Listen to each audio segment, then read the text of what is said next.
Carnacki, The Ghost Finder by William Hope Hodgson. Number 2. The House Among the Laurels.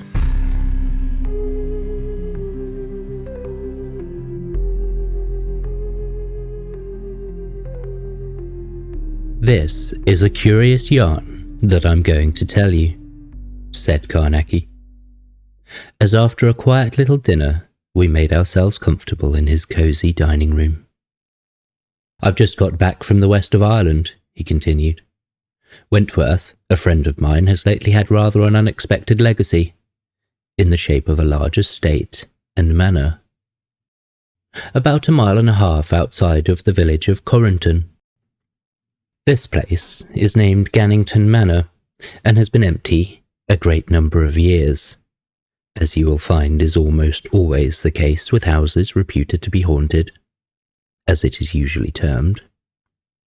It seems that when Wentworth went over to take possession, he found the place in very poor repair, and the estate totally uncared for, and as I know, looking very desolate and lonesome generally. He went through the big house by himself, and he admitted to me that it had an uncomfortable feeling about it, but of course that might be nothing more than the natural dismalness of a big empty house, which has been long uninhabited, and through which you are wandering alone. When he had finished his look round, he went down to the village, meaning to see the one-time agent of the estate, and arrange for someone to go in as caretaker. The agent, who proved, by the way, to be a Scotchman, was very willing to take up the management of the estate once more. But he assured Wentworth that they would get no one to go in as caretaker, and that his, the agent's, advice was to have the house pulled down and a new one built. This, naturally, astonished my friend, and as they went down to the village, he managed to get a sort of explanation from the man. It seems that there had been always curious stories told about the place, which in the early days was called Landrew Castle, and that within the last 7 years there had been 2 extraordinary deaths there. In each case they had been tramps who were ignorant of the reputation of the house, and had probably thought the big empty place suitable for a night's free lodging. There had been absolutely no signs of violence to indicate the method by which death was caused, and on each occasion the body had been found in the great entrance hall. By this time they had reached the inn where Wentworth had put up, and he told the agent that he would prove that it was all rubbish about the haunting by staying a night or 2 in the manor himself. The death of the tramps was certainly curious, but did not prove that any supernatural agency had been at work. They were but isolated accidents spread over a large number of years by the memory of the villagers, which was natural enough for a little place like Corrington. Tramps had to die sometime and in some place, and it proved nothing that 2 out of possibly hundreds who had slept in the empty house had happened to take the opportunity to die under shelter.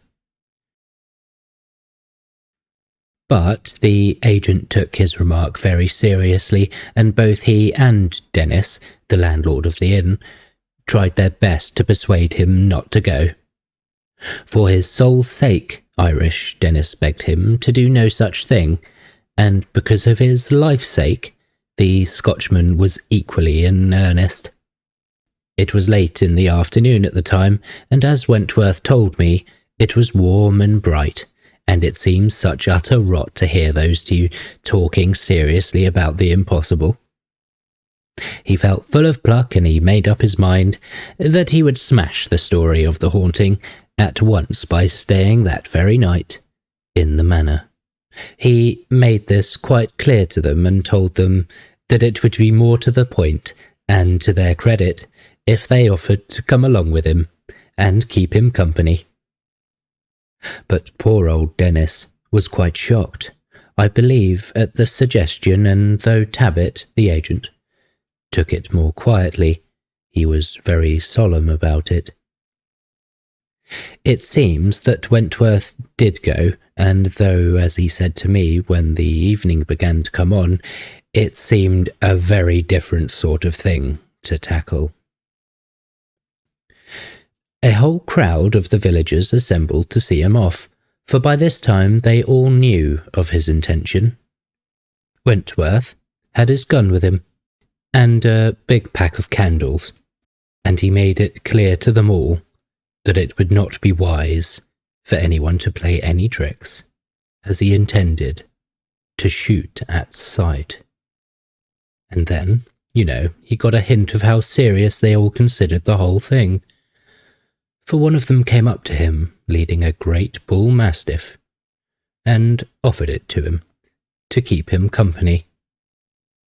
Wentworth patted his gun, but the old man who owned the dog shook his head and explained that the brute might warn him in sufficient time for him to get away from the castle, for it was obvious that he did not consider the gun would prove of any use.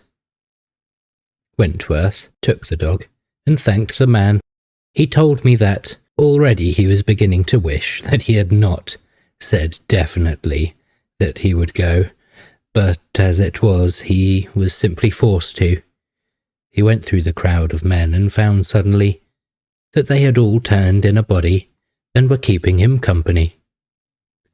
They stayed with him all the way to the manor, and then went right over the whole place with him. It was still daylight when this was finished, though turning to dusk, and for a while the men stood about, hesitating, as if they felt ashamed to go away and leave Wentworth there all alone. He told me that, by this time, he would have gladly given £50 to be going back with them. And then, abruptly, an idea came to him. He suggested that they should stay with him and keep him company through the night. For a time they refused, and tried to persuade him to go back with them. But finally he made a proposition that got home to them all. He planned that they should all go back to the inn, and there get a couple of dozen bottles of whiskey, and a donkey load of turf and wood, and some more candles. Then they would come back and make a great fire in the big fireplace, light all the candles and put them round the place, open the whiskey and make a night of it. And by Jove, he got them to agree. They set off back and were soon at the inn, and here, whilst the donkey was being loaded and the candles and whiskey distributed, Dennis was doing his best to keep Wentworth from going back. But he was a sensible man in his way, for when he found that it was no use, he stopped. You see, he did not want to frighten the others from accompanying Wentworth. "I tell ye so," he told him.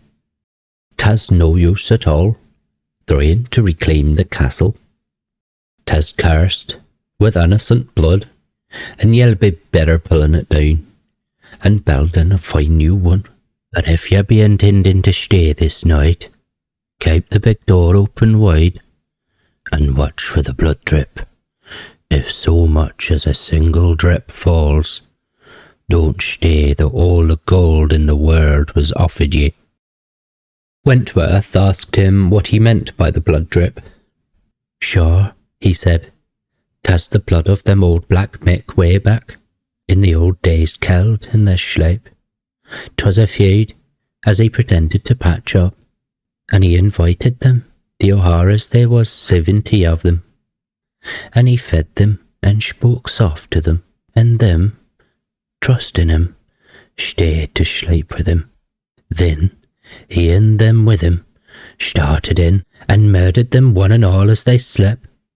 'Tis from my father's grandfather ye have the story, and since then 'tis death to any, so they say, to pass the night in the castle. When the blood drip comes, 'twill put out candle and fire, and then in the darkness, the Virgin herself would be powerless to protect ye. Wentworth told me he laughed at this, chiefly because, as he put it, one must always laugh at that sort of yarn, however it makes you feel inside. He asked old Dennis whether he expected him to believe it. "Yes, sir," said Dennis. "I do man ye to believe it, and please God, if ye believe, you may be back safe before morning." The man's serious simplicity took hold of Wentworth, and he held out his hand. But for all that, he went, and I must admire his pluck. There were now about 40 men, and when they got back to the manor, or castle as the villagers always call it, they were not long in getting a big fire going and lighted candles all round the great hall. They had all bought sticks, so that they would have been a pretty formidable lot to tackle by anything simply physical, and, of course, Wentworth had his gun. He kept the whisky in his own charge, for he intended to keep them sober, but he gave them a good strong tot all round first, so as to make things seem cheerful and to get them yearning. If you once let a crowd of men like that grow silent, they begin to think, and then to fancy things. The big entrance door had been left wide open, by his orders, which shows that he had taken some notice of Dennis. It was a quiet night, so this did not matter, for the lights kept steady and all went on in a jolly sort of fashion for about 3 hours. He had opened a second lot of bottles, and everyone was feeling cheerful, so much so that one of the men called out aloud to the ghosts to come out and show themselves. And then, a very extraordinary thing happened, for the ponderous main door swung quietly and steadily to, as though pushed by an invisible hand, and shut with a sharp click. Wentworth stared, feeling suddenly rather chilly. Then he remembered the men, and looked round at them. Several had ceased their talk and were staring in a frightened way at the big door, but the great number had never noticed, and were talking and yarning. He reached for his gun, and the following instant the great bull mastiff set up a tremendous barking, which drew the attention of the whole company. The hall, I should tell you, is oblong. The south wall is all windows, but the north and east have rows of doors leading into the house, whilst the west wall is occupied by the great entrance.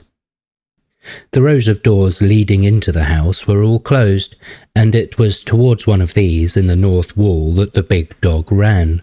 Yet he would not go very close, and suddenly the door began to move slowly open, until the blackness of the passage beyond was shown. The dog came back among the men whimpering, and for a minute there was an absolute silence. Then Wentworth went out from the men a little and aimed his gun at the doorway. "Whoever is there, come out or I shall fire," he shouted. But nothing came, and he blazed forth both barrels into the dark. As though the report had been a signal, all the doors along the north and east walls moved slowly open, and Wentworth and his men were staring frightened into the black shapes of the empty doorways. Wentworth loaded his gun quickly and called to the dog, but the brute was burrowing away in among the men. And this fear, on the dog's part, frightened Wentworth more, he told me, than anything. Then something else happened. 3 of the candles over in the corner of the hall went out, and immediately about 6 in different parts of the place. More candles were put out, and the hall had become quite dark in the corners. The men were all standing now, holding their clubs, and crowded together, and no one said a word. Wentworth told me he felt positively ill with fright. I know the feeling. Then suddenly something splashed onto the back of his left hand. He lifted it and looked. It was covered with a great splash of red that dripped from his fingers. An old Irishman near to him saw it and croaked out in a quavering voice, "The blood drip." When the old man called out, they all looked, and in the same instant others felt it upon them. There were frightened cries of, "The blood drip! The blood drip!" And then about a dozen candles went out simultaneously, and the hall was suddenly dark. The dog let out a great mournful howl, and there was a horrible little silence, with everyone standing rigid. Then the tension broke, and there was a mad rush for the main door. They wrenched it open and stumbled out into the dark, but something slammed it with a crash after them and shut the dog in, for Wentworth heard it howling as they raced down the drive.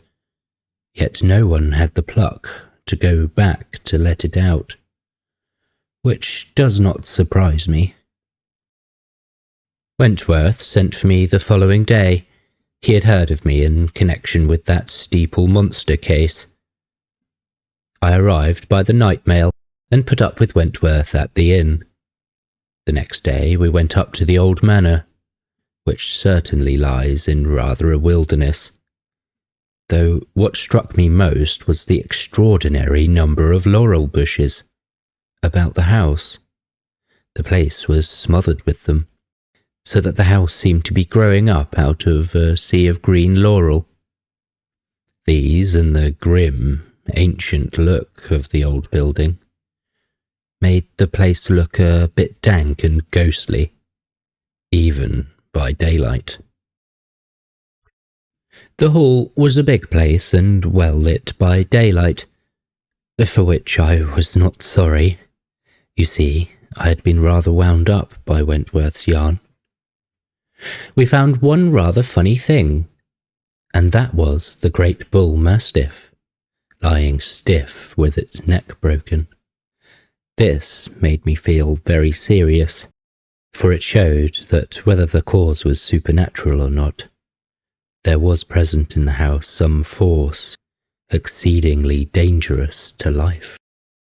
Later, whilst Wentworth stood guard with his shotgun, I made an examination of the hall. The bottles and mugs from which the men had drunk their whiskey were scattered about, and all over the place were the candles, stuck upright in their own grease. But in the somewhat brief and general search I found nothing, and decided to begin my usual exact examination of every square foot of the place. Not only of the hall in this case, but the whole interior of the castle. I spent 3 uncomfortable weeks searching, but without result of any kind. And you know the care I take at this period is extreme, for I have solved hundreds of cases of so-called hauntings at this early stage, simply by the most minute investigation and the keeping of a perfectly open mind. But, as I have said, I found nothing. During the whole of the examination, I got Wentworth to stand guard with his loaded shotgun, and I was very particular that we were never caught there after dusk. I decided now to make the experiment of staying a night in the great hall, of course protected. I spoke about it to Wentworth, but his own attempt had made him so nervous that he begged me to do no such thing. However, I thought it well worth the risk, and I managed in the end to persuade him to be present. With this in view, I went to the neighbouring town of Gaunt, and by an arrangement with the chief constable, I obtained the services of 6 policemen with their rifles. The arrangement was unofficial, of course, and the men were allowed to volunteer with a promise of payment. When the constables arrived early that evening at the inn, I gave them a good feed, and after that, we all set out for the manor.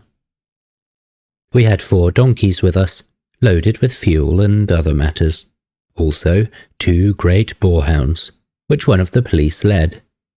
When we reached the house, I set the men to unload the donkeys, whilst Wentworth and I set to and sealed all the doors, except the main entrance with tape and wax. For if the doors were really opened, I was going to be sure of the fact. I was going to run no risk of being deceived by ghostly hallucination or mesmeric influence. By the time that this was done, the policemen had unloaded the donkeys and were waiting, looking about them curiously. I set 2 of them to lay a fire in the big grate, and the others I used as I required them. I took one of the boarhounds to the end of the hall farthest from the entrance, and there I drove a staple into the floor, to which I tied the dog with a short tether. Then, round him I drew upon the floor the figure of a pentacle in chalk. Outside of the pentacle, I made a circle with garlic. I did exactly the same thing with the other hound, but over more in the northeast corner of the big hall, where the 2 rows of doors make the angle.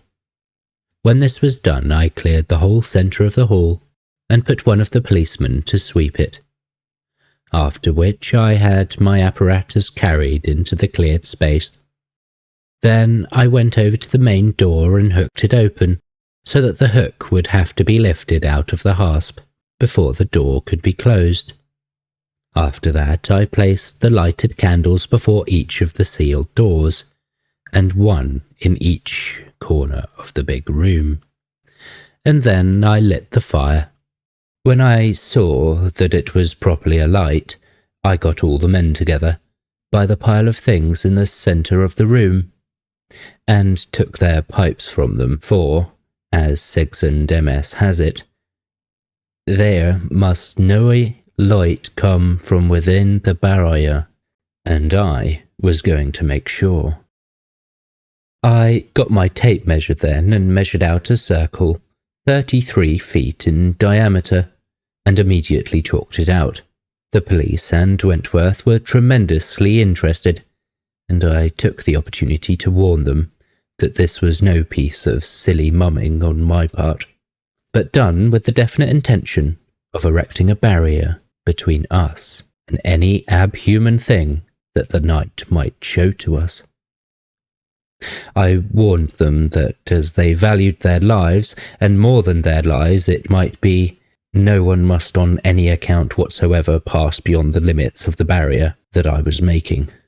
After I had drawn the circle, I took a bunch of the garlic and smudged it right round the chalk circle, a little outside of it.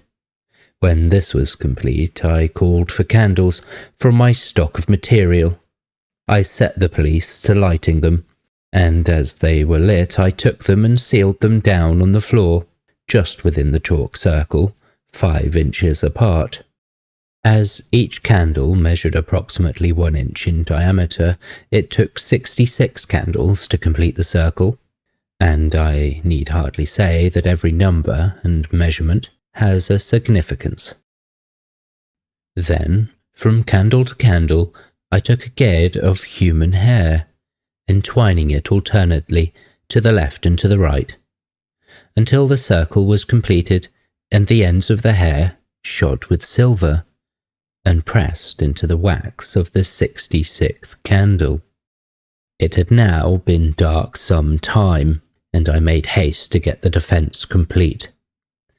To this end I got the men well together and began to fit the electric pentacle right around us, so that the 5 points of the defensive star came just within the hair circle. This did not take me long, and a minute later I had connected up the batteries, and the weak blue glare of the intertwining vacuum tubes shone all around us. I felt happier then, for this pentacle is, as you all know, a wonderful defense. I have told you before how the idea came to me after reading Professor Garder's experiments with a medium. He found that a current of a certain number of vibrations in vacuo insulated the medium. It is difficult to suggest an explanation non-technically, and if you are really interested, you should read Carder's lecture on astral vibrations compared with mattero-involuted vibrations below the 6 billion limit. As I stood up from my work, I could hear outside in the night a constant drip from the laurels, which, as I have said, came right up around the house very thick. By the sound, I knew that a soft rain had set in, and there was absolutely no wind, as I could tell by the steady flames of the candles. I stood a moment or two listening, then one of my men touched my arm and asked me, in a low voice, what they should do. By his tone I could tell that he was feeling something of the strangeness of it all.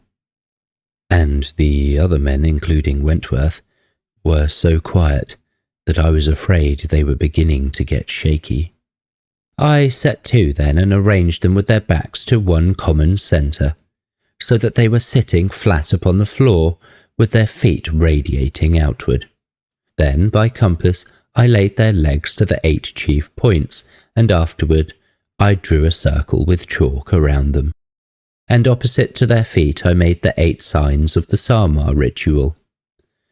The 8th place was, of course, empty, but ready for me to occupy at any moment, for I had omitted to make the sealing sign to that point until I had finished all my preparations and could enter their inner star.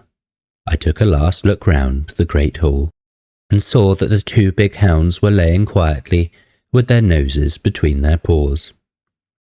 The fire was big and cheerful, and the candles before the 2 rows of doors burnt steadily, as well as the solitary ones in the corners. Then I went round the little star of men and warned them not to be frightened whatever happened, but to trust to the defence and to let nothing tempt or drive them to cross the barriers. Also I told them to watch their movements and to keep their feet strictly to their places. For the rest, there was to be no shooting unless I gave the word. And now at last I went to my place, and sitting down, made the 8th sign just beyond my feet. Then I arranged my camera and flashlight handy, and examined my revolver. Wentworth sat behind the first sign, as the numbering went round reversed. That put him next to me on my left. I asked him in a low voice how he felt, and he told me rather nervous, but that he felt confidence in my knowledge and was resolved to go through with the matter, whatever happened. We settled down to wait. There was no talking except that once or twice the police bent toward one another and whispered odd remarks concerning the hall that appeared queerly audible in the intense silence. But in a while there was not even a whisper from anyone, and only the monotonous drip, drip of the quiet rain without the great entrance, and the low, dull sound of the fire in the big fireplace. It was a queer group that we made, sitting there, back to back, with our legs starred outwards, and all around us the strange blue glow of the pentacle, and beyond the brilliant shining of the great ring of lighted candles.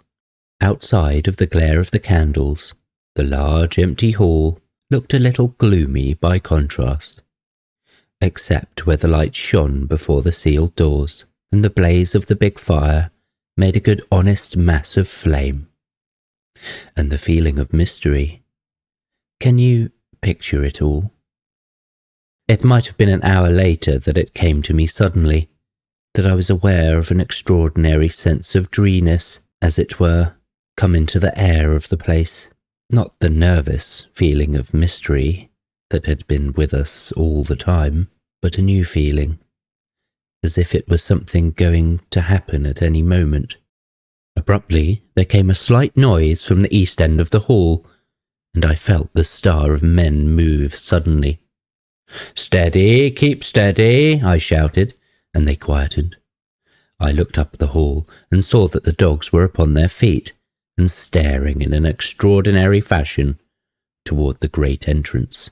I turned and stared also, and felt the men move as they craned their heads to look. Suddenly, the dogs set up a tremendous barking, and I glanced across to them and found they were still pointing for the big doorway. They ceased their noise just as quickly and seemed to be listening. In the same instant I heard a faint chink of metal to my left. That set me staring to the hook which held the great door wide. It moved, even as I looked. Some invisible thing was meddling with it. Queer, sickening thrill went through me, and I felt all the men about me stiffen and go rigid with intensity. I had a certainty of something impending, as it might be the impression of an invisible but overwhelming presence.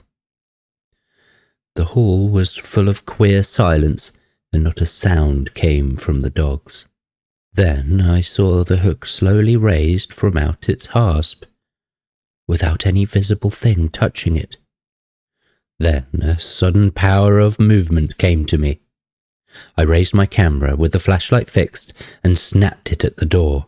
There came the great blare of the flashlight, and a simultaneous roar of the barking from the two dogs.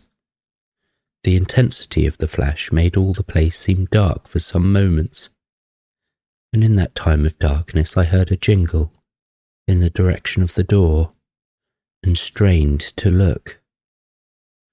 The effect of the bright light passed, and I could see clearly again. The great entrance door was being slowly closed. It shut with a sharp snick, and there followed a long silence broken only by the whimpering of the dogs. I turned suddenly and looked at Wentworth. He was looking at me. "Just as it did before," he whispered. "Most extraordinary," I said, and he nodded and looked round nervously. The policemen were pretty quiet, and I judged that they were feeling rather worse than Wentworth, though, for that matter, you must not think that I was altogether natural. Yet I have seen so much that is extraordinary that I dare say I can keep my nerves steady longer than most people. I looked over my shoulder at the men and cautioned them in a low voice not to move outside the barriers, whatever happened, not even though the house should seem to be rocking and about to tumble onto them. For I well knew what some of the great forces are capable of doing. Yet, unless it should prove to be one of the cases of the most terrible sati manifestation, they were almost certain of safety, so long as we kept to our border within the pentacle. Perhaps an hour and a half passed quietly, except when once in a way the dogs would whine distressfully. Presently, however, they ceased even from this, and I could see them lying on the floor with their paws over their noses in a most peculiar fashion, and shivering visibly. The sight made me feel more serious, as you can understand. Suddenly, the candle in the corner farthest from the main door went out. An instant later, Wentworth jerked my arm, and I saw that the candle before one of the sealed doors had been put out. I held my camera ready. Then, one after another, every candle about the hall was put out with such speed and irregularity that I could never catch one in the actual act of being extinguished. Yet, for all that, I took a flashlight of the hall in general.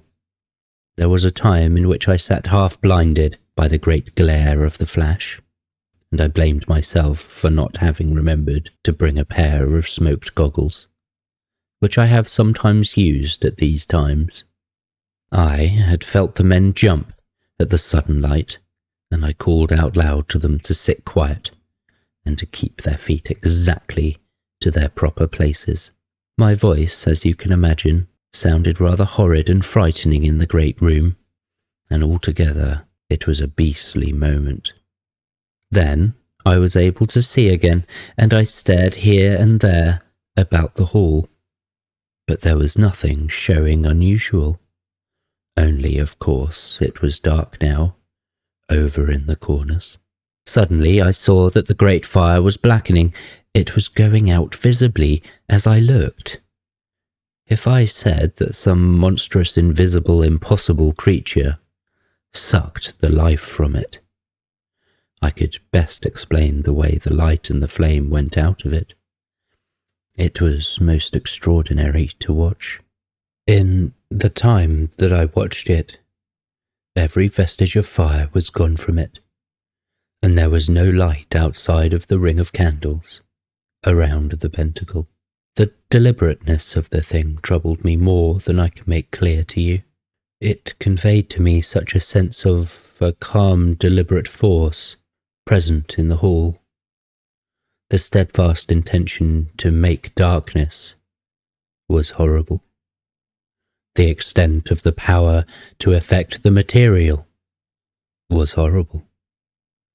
The extent of the power to affect the material was now the one constant, anxious questioning in my brain. You can understand. Behind me, I heard the policemen moving again, and I knew that they were getting thoroughly frightened.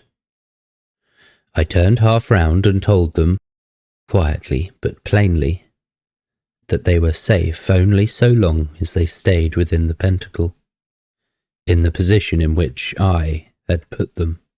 If they once broke and went outside of the barrier, no knowledge of mine could state the full extent of the dreadfulness of the danger.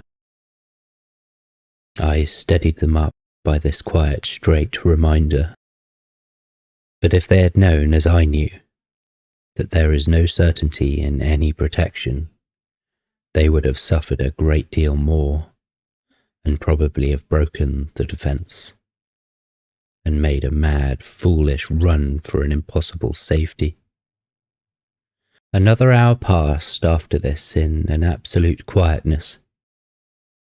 I had a sense of awful strain and oppression, as though I were a little spirit in the company of some invisible, brooding monster of the unseen world, who, as yet, was scarcely conscious of us. I leant across to Wentworth and asked him in a whisper whether he had a feeling as if something were in the room. He looked very pale, and his eyes kept always on the move. He glanced just once at me and nodded, then stared away round the hall again, and when I came to think, I was doing the same thing. Abruptly, as though 100 unseen hands had snuffed them, every candle in the barrier went dead out, and we were left in a darkness that seemed, for a little, absolute.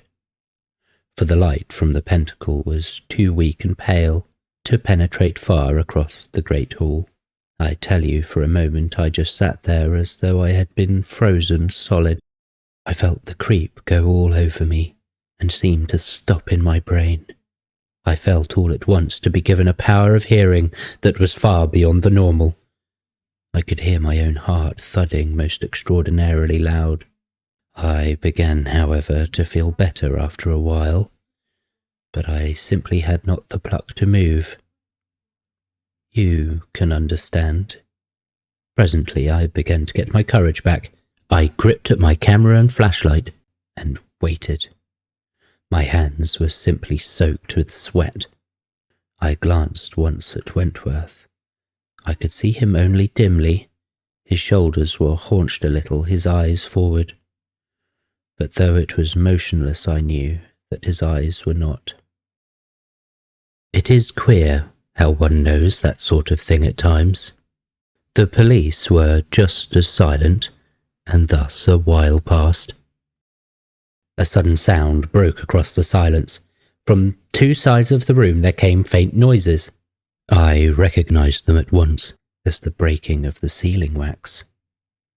The sealed doors were opening.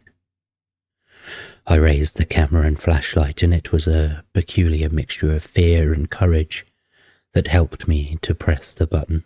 As the great flare of light lit up the hall, I felt all the men around me jump.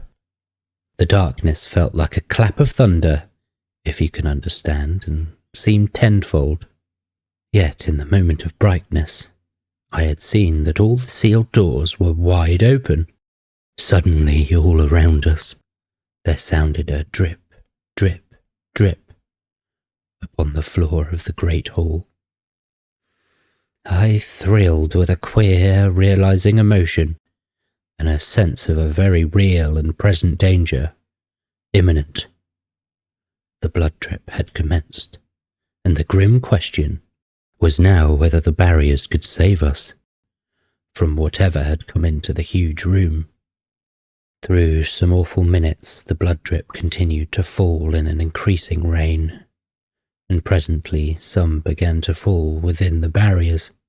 I saw several great drops splash and star upon the pale, glowing, intertwining tubes of the electric pentacle, but strangely enough, I could not trace that any fell among us. Beyond the strange, horrible noise of the drip, there was no other sound. Then, abruptly from the boarhound over in the far corner, there came a terrible yelling howl of agony, followed instantly by a sickening breaking noise, and an immediate silence. If you have ever, when out shooting, broken a rabbit's neck, you will know the sound in miniature. Like lightning, the thought sprang into my brain. It has crossed the pentacle. For you will remember that I had made one about each of the dogs. I thought instantly, with a sick apprehension, of our own barriers. There was something in the hall with us that had passed the barrier of the pentacle about one of the dogs. In the awful, succeeding silence, I positively quivered. And suddenly one of the men behind me gave out a scream like any woman and bolted for the door. He fumbled and had it open in a moment. I yelled to the others not to move, but they followed like sheep, and I heard them kick the candles flying in their panic. One of them stepped on the electric pentacle and smashed it. There was an utter darkness. In an instant I realized that I was defenseless against the powers of the unknown world, and with one savage leap I was out of the useless barriers and instantly through the great doorway and into the night. I believe I yelled with sheer funk. The men were a little ahead of me, and I never ceased running, and neither did they. Sometimes I glanced back over my shoulder, and I kept glancing into the laurels, which grew all along the drive. The beastly things kept rustling in a hollow sort of way, as though something were keeping parallel with me among them. The rain had stopped, and a dismal little wind kept moaning through the grounds.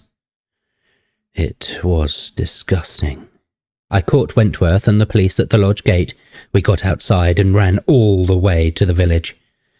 We found old Dennis up and waiting for us, and half of the villagers to keep him company. He told us that he had known in his soul that we should come back. That is, if we came back at all, which is not a bad rendering of his remark. Fortunately, I'd brought my camera away from the house, possibly because the strap had happened to be over my head. Yet I did not go straight away to develop, but sat with the rest of the bar, where we talked for some hours trying to be coherent about the whole horrible business. Later, however, I went up to my room and proceeded with my photography. I was steadier now, and it was just possible, so I hoped that the negatives might show something. On 2 of the plates I found nothing unusual, but on the third, which was the first one I had snapped, I saw something that made me quite excited. I examined it very carefully with a magnifying glass. Then I put it to wash and slipped a pair of rubber overshoes over my boots. The negative had showed me something very extraordinary, and I made up my mind to test the truth of what it seemed to indicate, without losing another moment. It was no use telling anything to Wentworth and the police until I was certain. And also I believed that I stood a greater chance to succeed by myself, though, for that matter, I do not suppose anything would have taken them up to the manor again that night. I took my revolver and went quietly downstairs and into the dark. The rain had commenced again, but that did not bother me. I walked hard. When I came to the lodge gates, a sudden queer instinct stopped me from going through, and I climbed the wall into the park. I kept away from the drive and approached the building through the dismal, dripping laurels. You can imagine how beastly it was. Every time a leaf rustled, I jumped. I made my way round to the back of the big house and got in through a little window, which I had taken note of during my search, for, of course, I knew the whole place from roof to cellars. I went silently up the kitchen stairs, fairly quivering with funk, and at the top I went to the left, and then onto a long corridor that opened through one of the doorways we had sealed into the big hall. I looked up it and saw a faint flicker of light away at the end, and I tiptoed silently towards it, holding my revolver ready. As I came near to the open door, I heard men's voices, and then a burst of laughing. I went on until I could see into the hall. There were several men there, all in a group. They were well dressed, and one at least I saw was armed.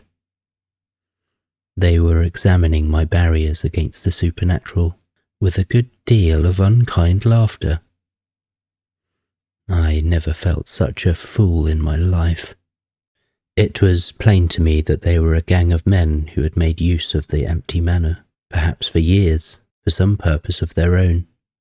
And now that Wentworth was attempting to take possession, they were acting up the traditions of the place, with the view of driving him away, and keeping so useful a place still at their disposal. But what they were, I mean, whether coiners, thieves, inventors, or what, I could not imagine. Presently they left the pentacle and gathered round the living boarhound, which seemed curiously quiet, as though it were half drugged. There was some talk as to whether to let the poor brute live or not, but finally they decided it would be good policy to kill it. I saw two of them force a twisted loop of rope into its mouth, and the two bites of the loop were brought back together at the back of the hound's neck. Then a third man thrust a thick walking stick through the two loops. The two men with the rope stooped to hold the dog, so that I could not see what was done. But the poor beast gave a sudden, awful howl, and immediately there was a repetition of the uncomfortable breaking sound I had heard earlier in the night, as you will remember. The men stood up and left the dog lying there quiet enough now, as you may suppose.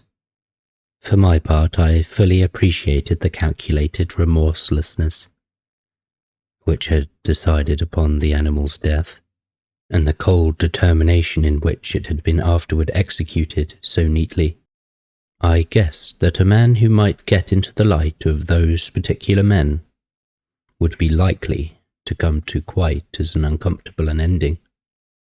A minute later, one of the men called out to the rest that they should shift the wires. One of the men came toward the doorway of the corridor in which I stood, and I ran quickly back into the darkness of the upper end. I saw the man reach up and take something from the top of the door, and I heard the slight ringing jangle of steel wire. When he had gone, I ran back again and saw the men passing, one after another, through an opening in the stairs, formed by one of the marble steps being raised. When the last man had vanished, the slab that made the step was shut down, and there was not a sign of the secret door. It was the 7th step from the bottom, as I took care to count, and a splendid idea, for it was so solid that it did not ring hollow, even to a fairly heavy hammer, as I found later. There is little more to tell. I got out of the house as quickly and quietly as possible and back to the inn. The police came without any coaxing, when they knew the ghosts were normal flesh and blood. We entered the park and the manor in the same way that I had done, yet when we tried to open the step, we failed, and had finally to smash it. This must have warned the haunters, for when we descended to a secret room which we found at the end of the long and narrow passage in the thickness of the walls, we found no one. The police were horribly disgusted, as you can imagine, but for my part, I did not care either way.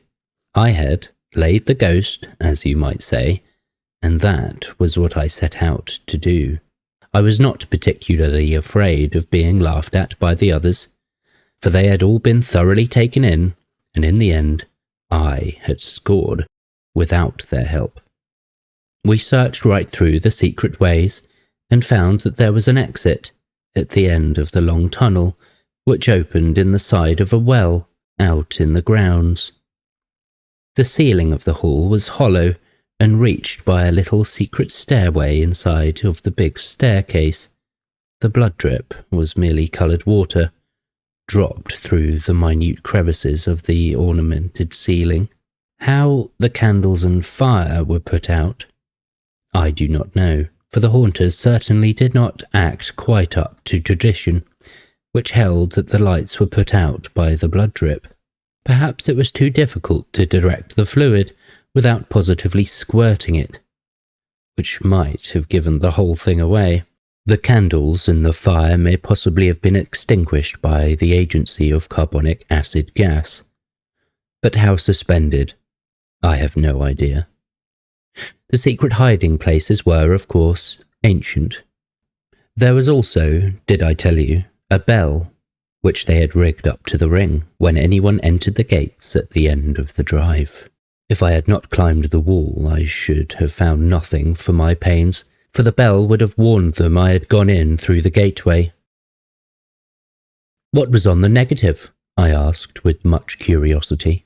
A picture of the fine wire with which they were grappling for the hook that held the entrance door open.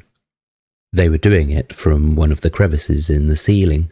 They had evidently made no preparations for lifting the hook. I suppose they never thought that anyone would make use of it, so they had to improvise a grapple. The wire was too fine to be seen by the amount of light we had in the hall, but the flashlight picked it out. Do you see? The opening of the inner doors was managed by wires, as you will have guessed, which they unshipped after use, or else I should soon have found them when I made my search. I think I have now explained everything. The hound was killed, of course, by the men direct. You see, they made the place as dark as possible first.